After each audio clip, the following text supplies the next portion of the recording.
नमस्कार शेतकरी मित्रांनो. मी सचिन मुरलीधर येवले, लाखलगाव या परिसरात राहतो.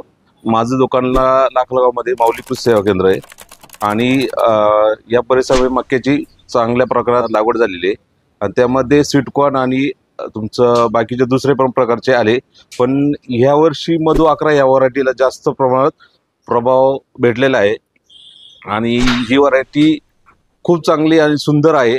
या व्हरायटीचं वैशिष्ट्य असं आहे की ही टोकापर्यंत भरलेली आहे आणि ती खाण्यासाठी स्वीट गोड आहे आणि प्रत्येक झाडावरती 2 कणस आले.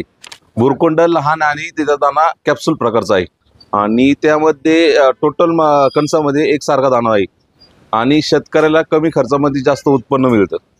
यामध्ये मधु 11ला जास्त प्रमाणात व्यापाऱ्यांची मागणी आलेली आहे आणि शेतकऱ्यांनी पण जास्त प्रमाणात मागणी. एकरासाठी 2 किलो बी लागतं आणि मी स्वतः बी विकलेलं आहे आणि माझ्या शेतकऱ्यांनी तुषार बड्डे यांनी केलेली मी स्वतः प्लॉट व्हिजिट केलेला आहे आणि एक समान कणीस आहे. कणसाची साईज आणि लांबी खूप चांगली प्रकारे आहे. कणसाचं वजन 400 ते 500 ग्रॅमपर्यंत आहे आणि एकरी टनेज त्याचं 5 ते 6 टनेज आहे. तर शेतकरी मित्रांनो, जर आपल्याला स्वीटकॉर्न बियाणं लावायचं असेल तर मधु 11 हे निवडा आणि माऊली कृषी सेवा केंद्र लाखलगाव या ठिकाणी उपलब्ध आहे आणि माझा मोबाईल नंबर 9604510554 आणि ह्या मक्याबद्दल किंवा या कंपनीबद्दल काही अडचण असेल तर मला संपर्क करा.